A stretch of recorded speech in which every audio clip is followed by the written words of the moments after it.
Welcome back to another Back Issue Book Club. This week we've covered Secret Invasion from 2008 by Brian Michael Bendis and pencils by Lionel Francis Yu.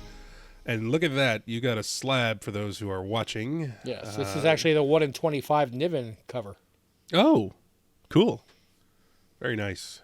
I was really hoping this was going to go up in value more than it did, but people just don't realize. They only think it's a variant. They don't realize it's a 1 in 25. So Yeah.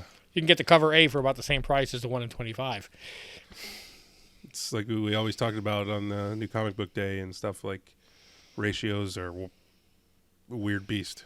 They very much are, yes. So, but yeah, we planned to read this in celebration of the new show on Disney Plus, which we watched the first episode. You can catch that on YouTube too.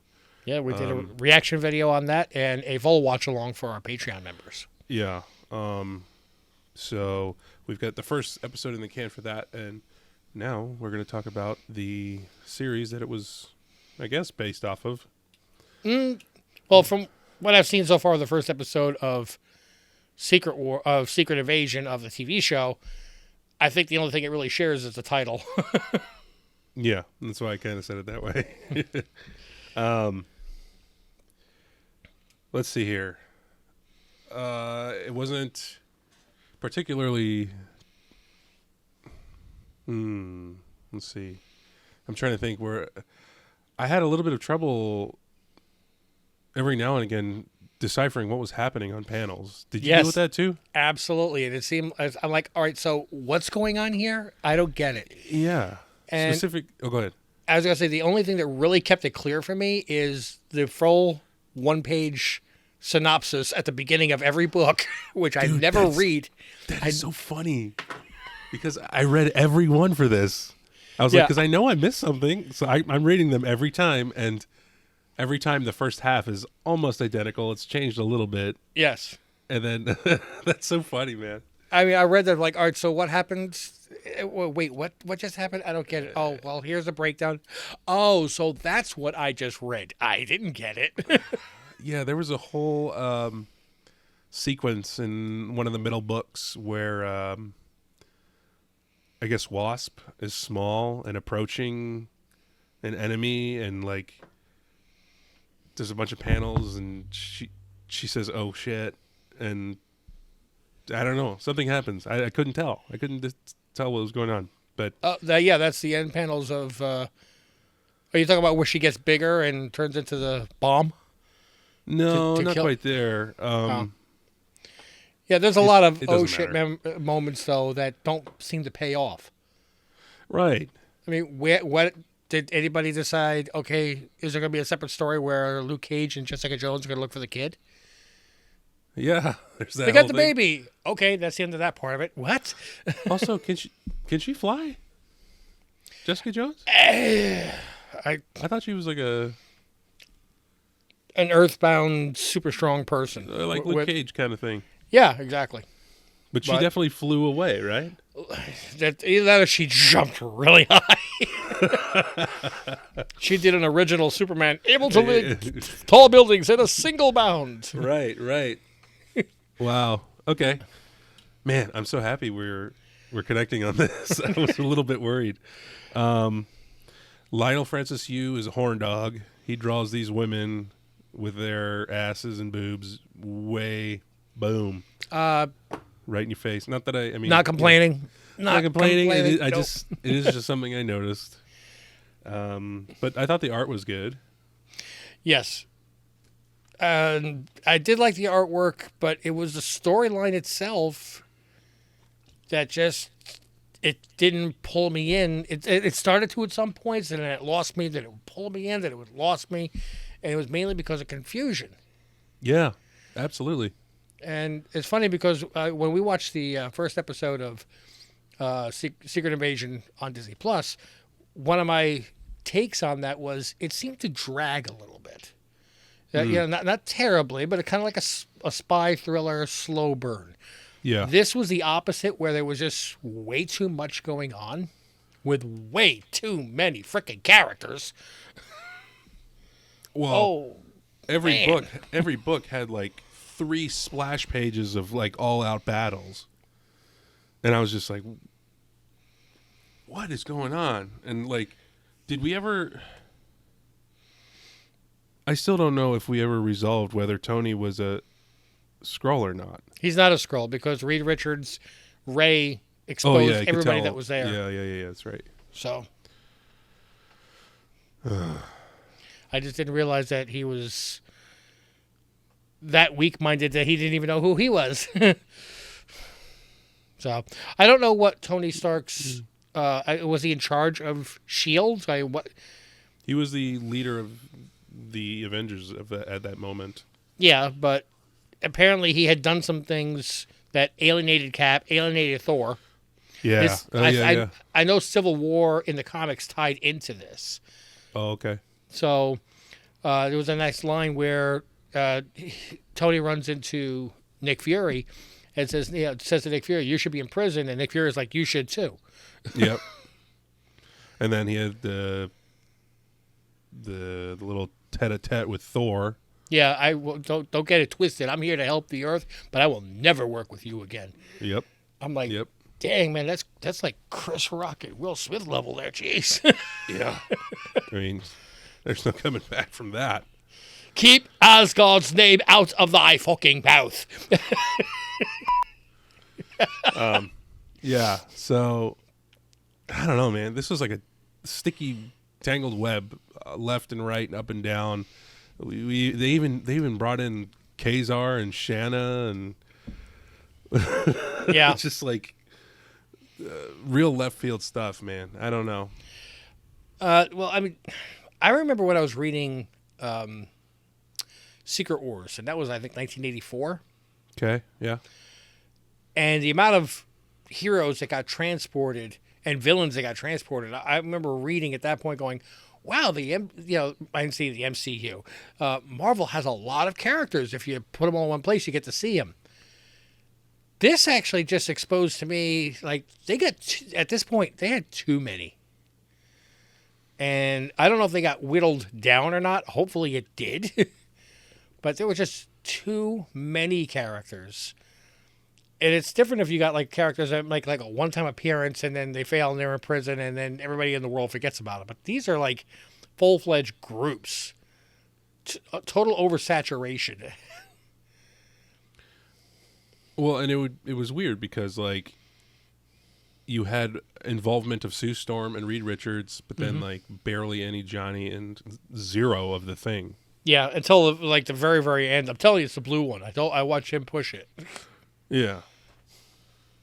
So I don't know. It was weird, and then you had Wolverine. I guess he was part of the Avengers at this point. Yep. Maybe, and that's why we didn't have like other.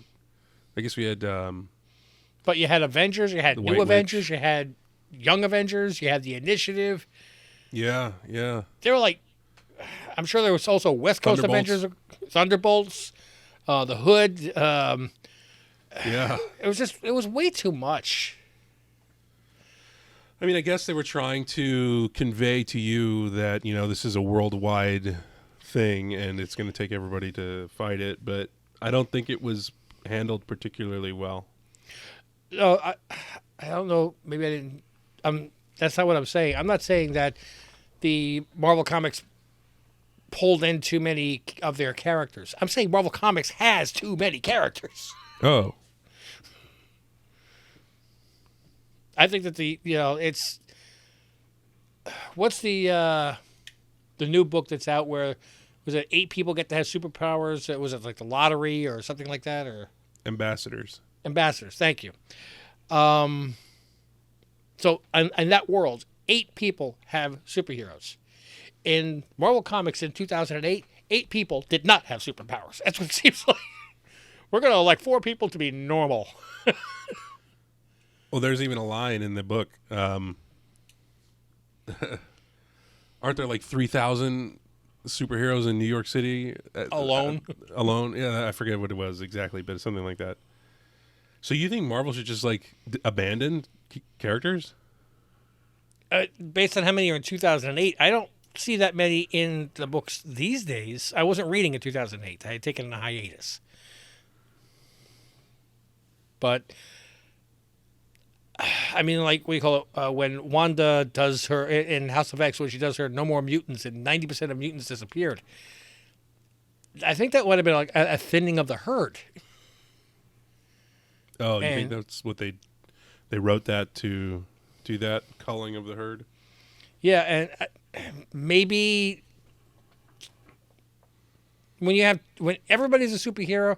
Well, it was a line from the Incredibles when everybody is super, nobody will be. You know, if everybody has superpowers, then what makes them special? Yeah.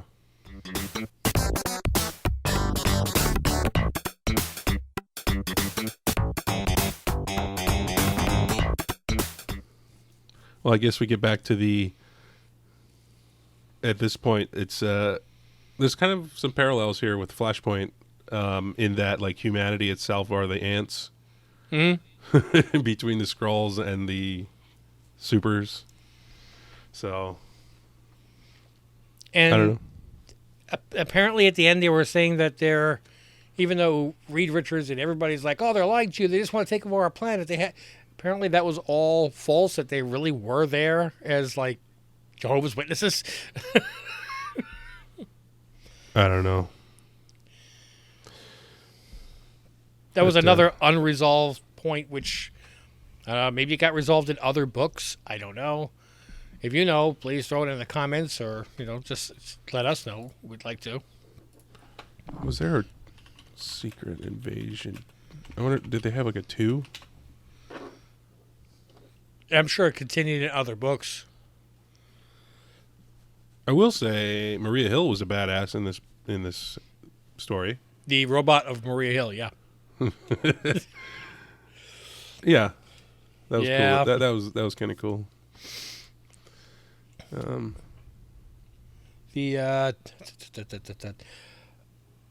trying to figure out if they want to keep the same flavor of some of this uncertainty, which that really did work for the book, because no matter what book you were reading at any point, you're like, okay, is this a Skrull or is this the right person? Is this a Skrull or is this the right person? Yeah, And that's true.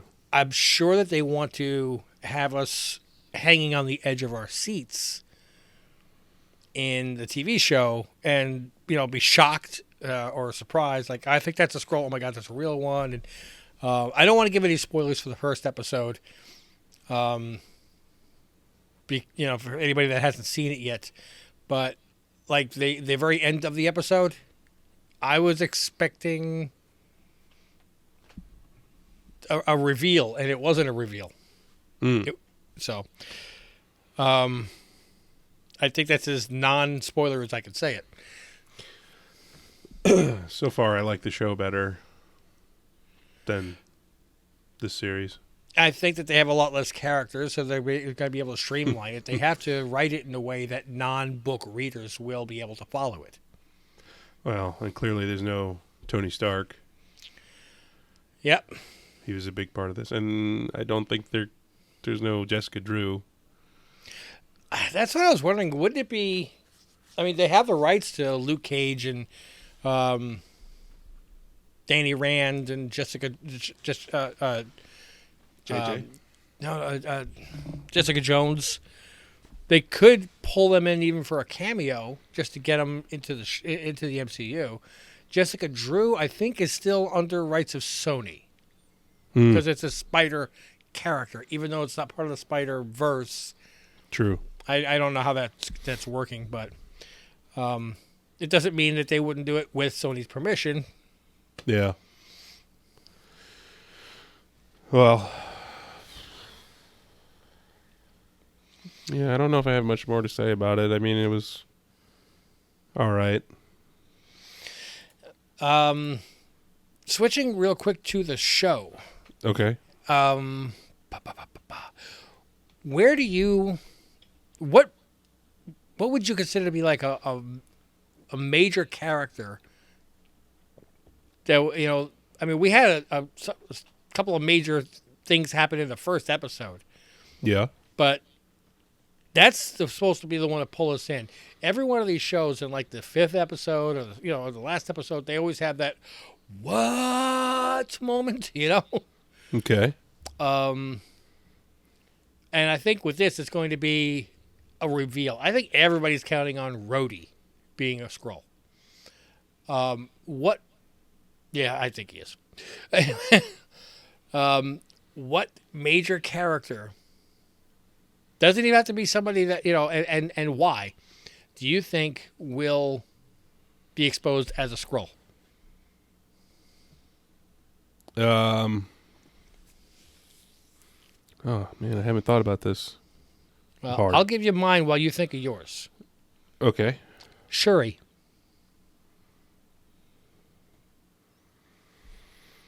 Okay. If Ross has been a Skrull the entire time, she's the one that treated him, she would have known. Unless she was also a Skrull herself. Great way to infiltrate the science division of Wakanda, trying to get the vibranium. And not to sound cold, but what if she didn't put her whole 100%, I've got to save T'Challa because I want to take over this country? We don't know that. What's his name? Chadwick Boseman? Ross? Ross. We don't know that he wasn't him before. Correct. He may be in one of those pods, but for how long? 5 weeks? 10 years? We don't know. No, I guess that's where the part where you're. Yeah, if Taking it's a been guess. if it's been a while, then Shuri could be. Remember the Dora Milaje could be. Man, I don't think they would do that. That would be insane. But the ultimate goal would be to try to take over. If you're taking over, they've got to take over the strongest country, and that has to be Wakanda. You're going to have to infiltrate at a high level. Could it be M'Baku? I don't think it's Okoye. She's not in charge of the Dora Milaje anymore. It's going to be somebody, I think, in Wakanda. Yeah, you're on the Wakanda.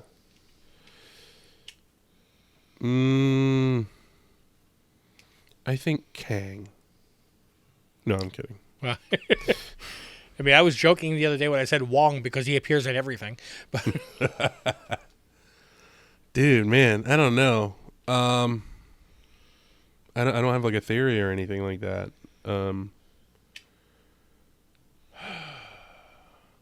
Who's in the show? Sam?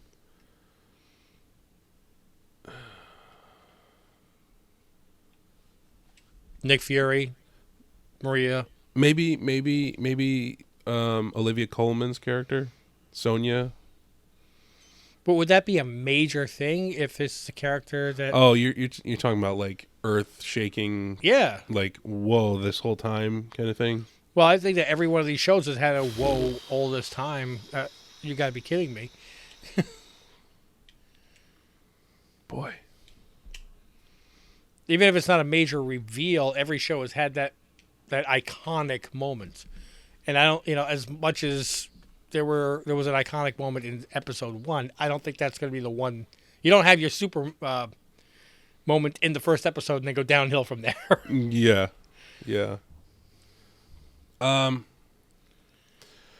don't know. I'm just gonna throw. I'll just say Nick Fury.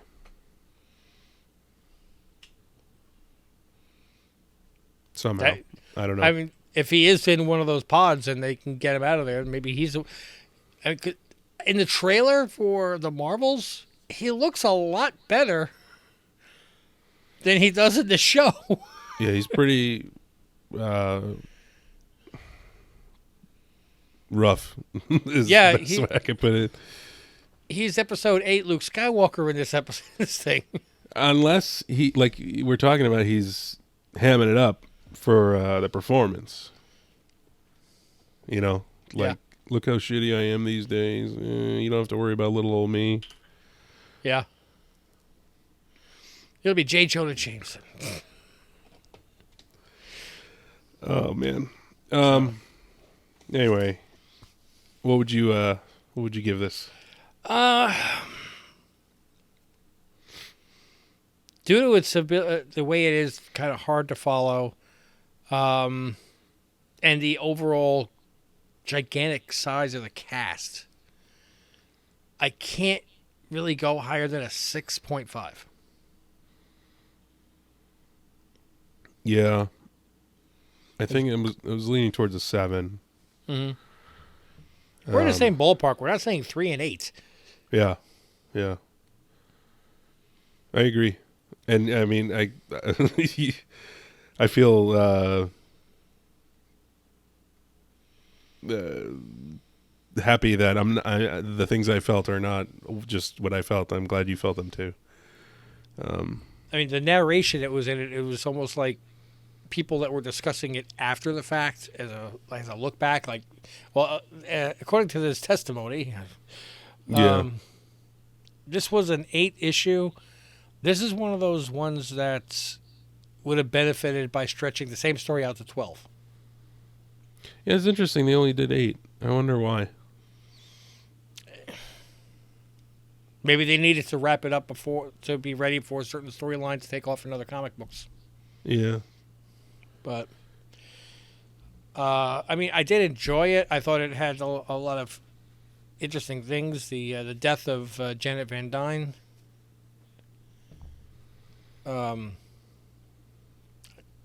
Unless she came back in another book, which Marvel characters always seem to do. Yeah. When it polarized everybody, really everybody, including the criminals. No, I didn't buy into that.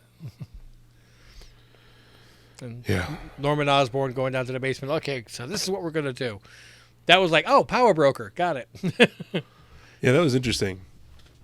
I guess in the books leading up, we get to know who these groups are and who's leading them and stuff like that. And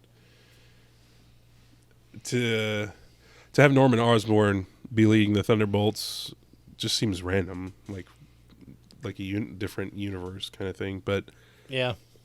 Also, like, he was somehow the voice of reason for that Skrull to, like... Oh, Captain Marvel. Change. Bell. Yeah.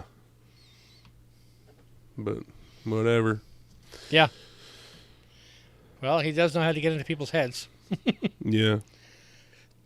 So, that's my take on the Secret Invasion comic book from 2008, the Bendis run. Yep.